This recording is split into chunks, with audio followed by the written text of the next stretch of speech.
ശബരിമല സ്വർണ്ണ കവർച്ച കേസിൽ നടൻ ജയറാം ഇഡിക്ക് മുന്നിലേക്ക് ഹാജരാകാനായി എത്തിയിരിക്കുന്നു. അതിന്റെ തത്സമയ ദൃശ്യങ്ങളിലേക്ക് ആണ് പോകുന്നത്.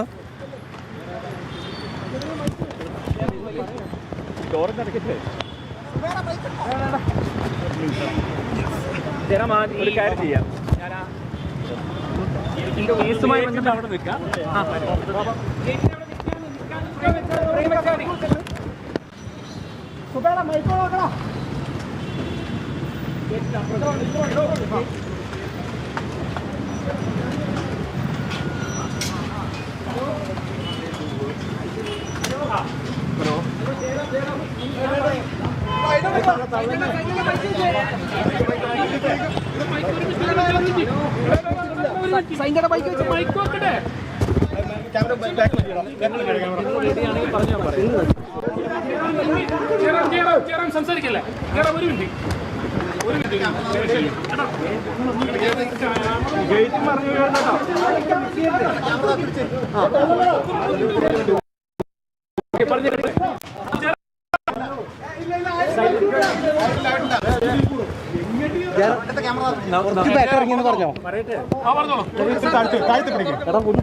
കൈ ഒടിഞ്ഞു കൂടാതെ ശബരിമല എന്ന് പറയുന്നത് മലയാളികളെ സംബന്ധിച്ചിടത്തോളം അതൊരു പ്രത്യേക വികാരമാണ്. എത്രയോ ക്ഷേത്രങ്ങൾ നമുക്കുണ്ടെങ്കിലും ശബരിമല എന്ന് പറയുന്നത് ഓരോ ഭാരതീയനെ സംബന്ധിച്ചിടത്തോളം ജാതി മതയെ പുണ്യ സ്ഥലമാണ്. അപ്പൊ അവിടെ ഇത്തരം സ്കാം എന്തെങ്കിലും നടന്നിട്ടുണ്ടെങ്കിൽ അത് 100% വെളിച്ചത്ത് കൊണ്ടുവരികയും അതിനകത്ത് ബന്ധപ്പെട്ടുള്ളവരെ ഓരോ മലയാളിയും ആ ഒരു മലയാളിയുടെ കൂട്ടത്തിൽപ്പെട്ട ഒരാൾ തന്നെയാണ് ഞാൻ. ഈ കഴിഞ്ഞ 10-38 വർഷക്കാലം കേരളത്തിനകത്തും പുറത്തുമുള്ള എത്രയോ ക്ഷേത്രങ്ങളിൽ പലതരത്തിലുള്ള പൂജ അല്ലെങ്കിൽ ആനയെ നടക്കിരുത്തൽ, ആനക്കൊട്ടിൽ സമർപ്പണം, നട സമർപ്പണം, അങ്ങനെ അത്തരത്തിലുള്ള പൂജ കാര്യങ്ങൾ ഇതിനൊക്കെ ആദ്യം ക്ഷണിക്കുന്നത് തന്നെയാണ്. ഞാൻ കഴിവതും പോകാറുണ്ട്. അത്തരത്തിലാണ് ഇതുമായിട്ട് ബന്ധം എന്നെ പൂജയ്ക്ക് വിളിക്കുകയും ഈ നട കൊണ്ടുപോകാൻ വേണ്ടിയിട്ടും ഇതിനൊക്കെ എന്നെ പല പ്രാവശ്യം ഇവർ വിളിച്ചുകൊണ്ട് പോയിട്ടുണ്ട്. അപ്പോൾ ഇതിൻ്റെയൊക്കെ പിന്നിൽ കള്ളത്തരങ്ങൾ എന്തെങ്കിലും നടന്നിട്ടുണ്ടോ എന്നുള്ളത് അന്വേഷിക്കാൻ ബഹുമാനപ്പെട്ട കോടതിയും ബന്ധപ്പെട്ട ആളുകളും എല്ലാം ഇതിന്റെ പുറകിലുണ്ട്. അപ്പോ എന്നിൽ നിന്നും ഇവർക്ക് ഉപകാരപ്രദമായ നല്ലതല്ലേ നമുക്ക് സത്യം വെളിച്ചത്ത് കൊണ്ടുവരാനായിട്ട്. അപ്പോൾ അതിന്റെ കാര്യങ്ങൾ ചോദിച്ചറിയാൻ വേണ്ടിയിട്ടാണ് എന്നെ വിളിച്ചിട്ടുള്ളത്. അപ്പോ തീർച്ചയായിട്ടും എല്ലാം നല്ല പര്യവസാനിക്കട്ടെ, ഭംഗിയായിട്ട് തന്നെ. ഇനിയും പുറമേ വല്ലവരും കുടുങ്ങാനുണ്ടെങ്കിൽ അവരും കുടുങ്ങട്ടെ, അല്ലെങ്കിൽ അയ്യപ്പൻ വെറുതെ വിടുക. 50 വർഷം മുകളിലായിട്ട് ശബരിമലയ്ക്ക് പോകുന്നത് ഭക്തനാണ്. അപ്പോ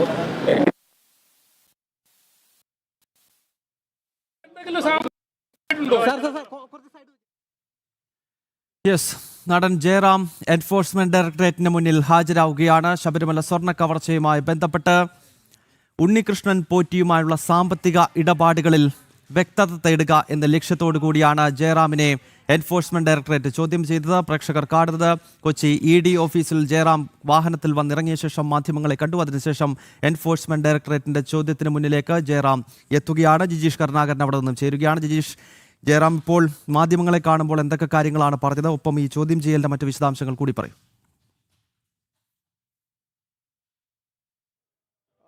ഏറ്റവും നിർണായകമായ ഒരു ചോദ്യം ചെയ്യലിന്റെ ഭാഗമായി ഇപ്പോൾ ജയറാം എത്തിയതും അദ്ദേഹം സംസാരിച്ചതുമായ ദൃശ്യങ്ങൾ തന്നെയാണ് നമ്മൾ കണ്ടത്. അദ്ദേഹം വ്യക്തമാക്കിയിരിക്കുക കാര്യങ്ങളെല്ലാം തന്നെ എൻഫോഴ്സ്മെന്റ് ഡയറക്ടറേറ്റിന് മുന്നിൽ പറയും. കൃത്യമായി തന്നെ അന്വേഷണവുമായി സഹകരിക്കും. മാത്രമല്ല ഈ ഉണ്ണികൃഷ്ണൻ പോറ്റിയുമായി ഏതെങ്കിലും തരത്തിലുള്ള സാമ്പത്തിക ഇടപാടുകളൊന്നും തന്നെ ഇല്ല തുടങ്ങി പ്രധാനമായും ഇപ്പോൾ പറഞ്ഞിരിക്കുന്നത്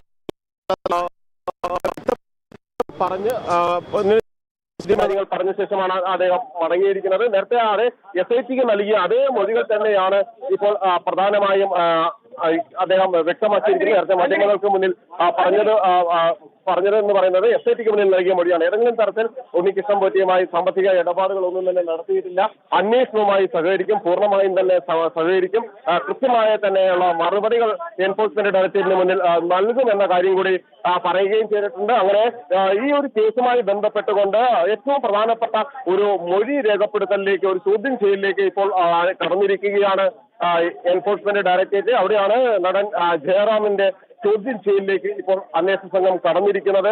ജയറാം ഇന്ന് ഹാജരാകുമോ എന്ന കാര്യത്തിലായിരുന്നു ഒരു വ്യക്തതക്കുറവ് തുടക്കം മുതൽ ഉണ്ടായിരുന്നത് എങ്കിൽ അതിൽ നിന്ന് വ്യക്തിത്വമായി അദ്ദേഹം പറഞ്ഞതുപോലെ തന്നെ, എൻഫോഴ്സ്മെന്റ് ഡയറക്ടറേറ്റ് പറഞ്ഞതുപോലെ തന്നെ ഇപ്പോൾ ചോദ്യം ചെയ്യലിന് ഹാജരായിരിക്കുന്നു, അന്വേഷണവുമായി സഹകരിക്കുമെന്ന് ആവർത്തിച്ച് വ്യക്തമാക്കിയിരിക്കുന്നു. തനിക്കറിയാവുന്ന എല്ലാ കാര്യങ്ങളും അന്വേഷണ സംഘത്തിന് മുന്നിൽ പറയാൻ തയ്യാറാണ് എന്ന കാര്യം കൂടി അദ്ദേഹം സൂചിപ്പിക്കുകയും ചെയ്തിരിക്കുന്നു. അങ്ങനെ ഈ ചോദ്യം ചെയ്യൽ, അതായത് ജയറാമിനെ സാക്ഷിയാക്കണോ എന്നതടക്കമുള്ള കാര്യങ്ങളിലാണ് ഇനി പ്രധാനമായി അന്വേഷണ സംഘം ആലോചിച്ചിരുന്നത്. കാരണം ഈ ഒരു സ്വർണ്ണപ്പാളികൾ എന്തിനാണ് ജയറാമിന്റെ വീട്ടിൽ കൊണ്ടുവന്ന് പൂജ നടത്തിയത്, എന്തിനു വേണ്ടിയാണ്, അതിന് എന്ത് പ്രതിഫലമാണ് ഉണ്ണികൃഷ്ണൻ പോറ്റിക്ക് നൽകിയത് എന്നതടക്കമുള്ള കാര്യങ്ങളിൽ കൂടുതൽ വ്യക്തത വരുത്തേണ്ടതുണ്ടായിരുന്നു. എന്നാൽ അത്തരം കാര്യങ്ങളുടെ ഭാഗമായി കൂടുതൽ വിശദമായി ചോദ്യം ചെയ്യുന്നതിന്റെ എന്നാണ് ഇപ്പോൾ എത്താൻ പറഞ്ഞിരിക്കുന്നത്. നേരത്തെ ഉണ്ണികൃഷ്ണൻ പോറ്റി SITക്ക് നൽകിയ മൊഴി അടക്കം പരിശോധിച്ചുകൊണ്ടായിരിക്കും അന്വേഷണ സംഘം പ്രധാനമായും മുന്നോട്ട് പോവുക. ഒപ്പം തന്നെ കൽപ്പേഷൻ ഇന്ന് ചോദ്യം ചെയ്യലുണ്ട് എന്നത് ഏറ്റവും പ്രധാനമാണ്. കാരണം ഈ കേസിലെ ഒരു ഇടനിലക്കാരനായി പ്രവർത്തിച്ച ആളാണ് കൽപ്പേഷ്. ഈ കേസുമായി ബന്ധപ്പെട്ടുകൊണ്ട് അത് ഗോവർദ്ധൻ ആണെങ്കിലും സ്മാർട്ട് കേസുമായി ബന്ധപ്പെട്ടാണെങ്കിലും ഏറ്റവും പ്രധാനപ്പെട്ട കാര്യങ്ങൾ പറയാൻ കഴിയുന്ന കൽപ്പേഷ് ചോദ്യം ചെയ്യലിന് ഇവിടെ ഹാജരായ അതേ സമയത്ത് തന്നെയാണ് ജയറാമും ഹാജരായിരിക്കുന്നത്. ഒരുമിച്ചുള്ള ചോദ്യം ചെയ്യലോ ഒരുമിച്ചുള്ള വിവരശേഖരണമോ ഇന്ന് നടക്കുമോ എന്ന കാര്യം കൂടി ഇനി പ്രധാനമായും മനസ്സിലാകേണ്ടതുണ്ട്. അന്വേഷണ സംഘം ഒരു ചോദ്യാവലി തയ്യാറാക്കിക്കൊണ്ട്, കൃത്യമായ ഒരു ചോദ്യാവലി തയ്യാറാക്കിക്കൊണ്ട് തന്നെയാണ് ഈ ഒരു അന്വേഷണത്തിലേക്ക്, ചോദ്യം ചെയ്യലിലേക്ക് ഇപ്പോൾ കടക്കാൻ ഒരുങ്ങിയിരിക്കുന്നത്. കാരണം ഉണ്ണികൃഷ്ണൻ പോറ്റിയുമായി കൃത്യമായി എത്ര വർഷത്തെ ഒരു ബന്ധമുണ്ട്, എത്ര കാലമായി ഇരുവരും തമ്മിൽ ഒരു അടുപ്പമുണ്ട്, അതിന്റെ ഭാഗമായി ഏതെങ്കിലും തരത്തിലുള്ള സാമ്പത്തിക ഇടപാടുകളിൽ ഇരുവരും പങ്കാളികളായിട്ടുണ്ടോ, ആ സാമ്പത്തിക ഇടപാടുകളിൽ പങ്കാളികളായിട്ടുണ്ട് എങ്കിൽ അതിൽ ഉണ്ണികൃഷ്ണൻ പോറ്റിക്ക് എന്ത് നേട്ടമാണ് ഉണ്ടായത്, അങ്ങനെ സാമ്പത്തിക ഇടപാടുകൾ നടന്നിട്ടുണ്ട് എങ്കിൽ അതിൽ ജയറാമിന് എന്ത് സാമ്പത്തിക നേട്ടമാണ് ഉണ്ടായിട്ടുള്ളത്, ഇതുമായി ബന്ധപ്പെട്ടുകൊണ്ട് സ്വർണ്ണപ്പാളികൾ വീട്ടിൽ കൊണ്ടുവന്ന് പൂജ നടത്തുന്നതിന് പ്രതിഫലമൊന്നും നൽകിയില്ല എന്ന് പറയുമ്പോൾ അത് പൂർണ്ണമായും വിശ്വസിക്കാൻ കഴിയില്ല. അങ്ങനെയെങ്കിൽ ഈ തുക ആര് വഴിയെല്ലാം കൈമാറിയിട്ടുണ്ട്, ആർക്കെല്ലാം അത് പോയിട്ടുണ്ട്, ജയറാമിനെ ഉപയോഗപ്പെടുത്തിക്കൊണ്ട് ഉണ്ണികൃഷ്ണൻ പോറ്റി ഈ സ്വർണ്ണപ്പാളികൾ മറ്റ് പല വ്യവസായ പ്രമുഖരുടെയോ താരങ്ങളുടെയോ വീടുകളിൽ പൂജയ്ക്കെന്ന പേരിൽ എത്തിക്കുകയോ അവിടെ പൂജ നടത്തിക്കൊണ്ട് വൻ തുക കൈപ്പറ്റുകയോ ചെയ്തിട്ടുണ്ടോ തുടങ്ങിയ കാര്യങ്ങളെല്ലാം തന്നെ അന്വേഷണ സംഘത്തിന് മനസ്സിലാകണം. അതുമായി ബന്ധപ്പെട്ടുകൊണ്ട് തന്നെയുള്ള ചോദ്യം ചെയ്യലാണ് പ്രധാനമായും ഇപ്പോൾ അന്വേഷണ സംഘം നടത്തുകയും ചെയ്യുന്നത്. ആ ചോദ്യം ചെയ്യലിൽ ലഭിക്കുന്ന വിവരങ്ങൾ അനുസരിച്ചായിരിക്കും ഇനി ഈ ഒരു സ്വർണ്ണ കവർച്ചയിലെ മുന്നോട്ടുള്ള ഓരോ ഘട്ടവും എന്ന് പറയുന്നത്. കാരണം ഈ ഒരു നടൻ ജയറാം ചോദ്യം ചെയ്യൽ ഒരിക്കൽ കൂടി വിധേയനാകുന്നു. അതായത് SITക്ക് ശേഷം എൻഫോഴ്സ്മെന്റ് ഡയറക്ടറേറ്റിന്റെ കൂടി ചോദ്യം ചെയ്യലിന് വിധേയനാകുന്നു എന്ന് പറയുമ്പോൾ കൃത്യമായി തന്നെ എന്താണ് അദ്ദേഹത്തിന് മറുപടി ഈ ചോദ്യങ്ങൾക്കെല്ലാം പറയാനുള്ളത് എന്നത് കാത്തിരുന്ന് കാണേണ്ട കാര്യം തന്നെയാണ്. എന്നാൽ അന്വേഷണവുമായി സഹകരിക്കുമെന്നും സാമ്പത്തിക ഇടപാടുകൾ ഉണ്ടായിരുന്നില്ല എന്നും വ്യക്തമാക്കിക്കൊണ്ട് നടൻ ജയറാം ചോദ്യം ചെയ്യൽ മുറിയിലേക്ക് പോകുമ്പോൾ, ചോദ്യം ചെയ്യലിനായി എത്തുമ്പോൾ ഏറ്റവും പ്രധാനമായ നിരവധി വിവരങ്ങൾ കൂടി ഇനി ലഭ്യമാകാനുണ്ട്. അത് എന്തായിരിക്കും എൻഫോഴ്സ്മെന്റ് ഡയറക്ടറേറ്റിന് മുന്നിൽ ജയറാം നൽകുന്ന മൊഴി, ഈ കാര്യങ്ങളിലെല്ലാം എന്ത് വ്യക്തതയാണ് ജയറാമിന് വരുത്താൻ കഴിയുക, ഉണ്ണികൃഷ്ണൻ പോറ്റിയുമായുള്ള ഇടപാടുകളിൽ, അടുത്ത ബന്ധങ്ങളിൽ എന്തെല്ലാം കാര്യങ്ങൾ, ഉണ്ണികൃഷ്ണൻ പോറ്റിയുമായി ബന്ധപ്പെട്ട സൗഹൃദങ്ങളിൽ എന്തെല്ലാം കാര്യങ്ങൾ ജയറാമിന് പറയാനുണ്ടായിരിക്കും, അതിൽ സാമ്പത്തിക ഇടപാടുകൾ എന്തെങ്കിലും നടന്നിട്ടുണ്ടോ, അങ്ങനെയെങ്കിൽ ആ സാമ്പത്തിക ഇടപാടുകൾ ഏത് വഴിയായിരുന്നു, ഏത് മാർഗത്തിലൂടെയായിരുന്നു ആ സാമ്പത്തിക ഇടപാടുകൾ നടന്നത്, ആ സാമ്പത്തിക ഇടപാടുകളുടെ ഗുണം പറ്റിയ ആളുകൾ മറ്റാരെല്ലാമാണ് തുടങ്ങിയ കാര്യങ്ങൾ പരിശോധിക്കണം. ചെന്നൈയിൽ ആണ് ഈ ഒരു ഇടപാടുകൾ, നടൻ ജയറാമുമായി ബന്ധപ്പെട്ട ഇടപാടുകളെല്ലാം തന്നെ നടന്നിരിക്കാൻ സാധ്യത ഉണ്ടാവുന്നത് ചെന്നൈയിലാണ്. അതുകൊണ്ട് തന്നെ അത്തരം ചെന്നൈ കേന്ദ്രീകരിച്ച് അന്വേഷണം ഒരു ഭാഗത്ത്, അവിടെയുള്ള യൂണിറ്റ് പ്രത്യേക ഗ്രൂപ്പായി തന്നെ നടത്തുമ്പോൾ തന്നെയാണ് എൻഫോഴ്സ്മെന്റ് ഡയറക്ടറേറ്റിന്റെ കൊച്ചി സോണൽ യൂണിറ്റിൽ ജയറാമിനെ ചോദ്യം ചെയ്യലിന് ഹാജരാക്കിയിരിക്കുന്നതും വിശദമായ ഒരു ചോദ്യം ചെയ്യൽ നടപടിയിലേക്ക് ഇപ്പോൾ കടന്നിരിക്കുകയും ചെയ്യുന്നത്. അതുകൊണ്ട് തന്നെ ജയറാം നൽകുന്ന മൊഴി അടിസ്ഥാനമാക്കിയായിരിക്കും ഇനി പ്രധാനമായും അന്വേഷണം മുന്നോട്ട് കൊണ്ടുപോവുക. എല്ലാ കാര്യങ്ങളും താൻ വ്യക്തമായി തന്നെ അന്വേഷണ സംഘത്തോട് പറയുമെന്ന് പറയുമ്പോൾ ജയറാമിന് ഈ സാമ്പത്തിക ഇടപാടുകളുടെ, താൻ തന്റെ സാമ്പത്തിക ഇടപാടുകളുടെ മുഴുവൻ രേഖകളും അന്വേഷണ സംഘത്തിന് മുന്നിൽ നൽകേണ്ടി വരും.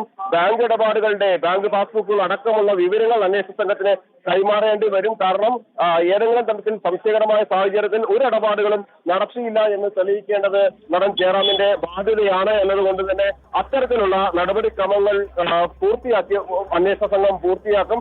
ബാങ്ക് ഇടപാട് രേഖകളും സാമ്പത്തിക ഇടപാടുകളും ജയറാം അന്വേഷണ സംഘത്തിന് മുന്നിൽ നൽകേണ്ടതായി വരികയും ചെയ്യും. മാത്രമല്ല ഈ ഒരു സ്വാഭാവിക ബന്ധം എന്ന് പറയുമ്പോൾ അതിൽ ചില സംശയങ്ങൾ അന്വേഷണ സംഘത്തിന് ഉടലെടുത്തിരുന്നു. ആ സംശയങ്ങൾ ദൂരീകരിക്കപ്പെടേണ്ടതുണ്ട്. മാസപൂജയുമായി ശബരിമലയിൽ ചെല്ലുമ്പോൾ ഉണ്ടായ ഒരു സൗഹൃദം എന്നതിനപ്പുറം മറ്റ് ബന്ധങ്ങളൊന്നും ഉണ്ടായിരുന്നില്ല എന്ന് ജയറാം പറയുന്ന ഘട്ടത്തിൽ അത് പൂർണ്ണമായും വിശ്വസിക്കാൻ അന്വേഷണ സംഘങ്ങൾ നിലവിൽ തയ്യാറല്ല. അത് SIT ആണെങ്കിലും എൻഫോഴ്സ്മെന്റ് ഡയറക്ടറേറ്റ് ആണെങ്കിലും. അതുകൊണ്ട് തന്നെയാണ് വിശദമായ മൊഴിയെടുത്ത് തുടർ നടപടികളുമായി മുന്നോട്ട് പോവുക എന്ന ഒരു നിലയിലേക്ക് ഇപ്പോൾ അന്വേഷണ സംഘം കടന്നിരിക്കുന്നത്. അത്തരത്തിൽ നിർണായകമായ ഏറ്റവും പ്രധാനമായ ഒരു ചോദ്യം ചെയ്യൽ തന്നെയാണ് ഇപ്പോൾ എൻഫോഴ്സ്മെന്റ് ഡയറക്ടറേറ്റിന്റെ കൊച്ചി ഓഫീസിൽ നടക്കുന്നത്. ആ ചോദ്യം ചെയ്യലിന്റെ ഭാഗമായി തന്നെയാണ് ജയറാം എത്തുകയും ചെയ്തിരിക്കുന്നത്. ഇനി പ്രധാനപ്പെട്ട ആരെല്ലാമാണ് ചോദ്യമുനയിലേക്ക് എത്താനുള്ളത്, ആരെയെല്ലാമാണ് ഇനി ചോദ്യം ചെയ്യാനുള്ളത് തുടങ്ങിയ കാര്യങ്ങളെല്ലാം തന്നെ അതും അന്വേഷണ സംഘത്തെ പ്രധാനമാണ്. ജയറാം ചോദ്യം ചെയ്യലിന് വിധേയമാകുമ്പോൾ ഉണ്ണികൃഷ്ണൻ പോറ്റിയുടെ സാമ്പത്തിക ഇടപാടുകൾ കൂടിയായിരിക്കും തെളിയുക.